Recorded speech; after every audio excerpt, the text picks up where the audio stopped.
வீட்ல 4 பேர் இருந்தா 4 விதமான சமையல். ஒருத்தருக்கு பிடிக்கிற குழம்பு இன்னொருத்தருக்கு பிடிக்காது. ஒருத்தருக்கு பிடிக்கிற வெஜிடபிள் இன்னொருத்தருக்கு பிடிக்காது. ஒருத்தருக்கு நான்வெஜ் பிடிச்சா இன்னொருத்தருக்கு வெஜ் தான் பிடிக்கும். இல்ல நம்ம பத்தி யாராச்சும் யோசிக்கிறாங்களா? சான்ஸே இல்ல. ஆனா நம்ம எல்லார் பத்தியும் யோசிச்சு எல்லாருக்கும் பிடிச்ச மாதிரி சமையல் பார்த்து பார்த்து செஞ்சாலும் நீ என்னதான் செஞ்சு கிழிச்சிட்ட, நீ இவ்ளோ சீன் போடுற அப்படின்னு ஈஸியா சொல்லிடுவாங்க. ஒரு வேளைக்கு ஒரு விதமான சமையல் செய்யணும்னாலே 1008 வாட்டி யோசிக்கணும். அதுவே ஒரு வேளைக்கு 2 விதமான சமையல் செய்யணும்னா இன்னும் எத்தனை வாட்டி யோசிக்கணுமோ என்னவோ. இந்த வேலைக்கு என்ன சமையல் செய்யலாம், நைட்டுக்கு என்ன சமையல் செய்யலாம், நாளைக்கு என்ன சமையல் செய்யலாம் அப்படின்னு யோசிச்சு யோசிச்சே ஆல்ரெடி மெமரி லாஸ் ஆயிட்டு இருக்கு.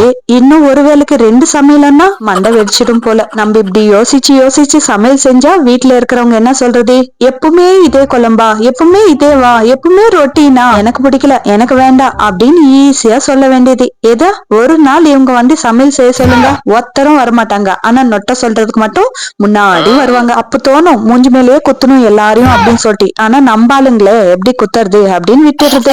சரி இன்னைக்கு எதுவுமே தோணல, நீ ஏதாச்சும் குழம்பு சொல்ல அதே செஞ்சிடுற அப்படின்னு கேட்டா ஏதாச்சும் செய் அப்படின்னு சொல்லிடுறது. அந்த ஏதாச்சும் குழம்பு யாராச்சும் கண்டுபிடிச்சிருந்தா ப்ளீஸ் கமெண்ட்ல சொல்லுங்க. எனக்கு இது வரைக்கும் தெரிய மாட்டேங்குது அந்த ஏதாச்சும் குழம்பு. அது இன்னும் தலைநோவு.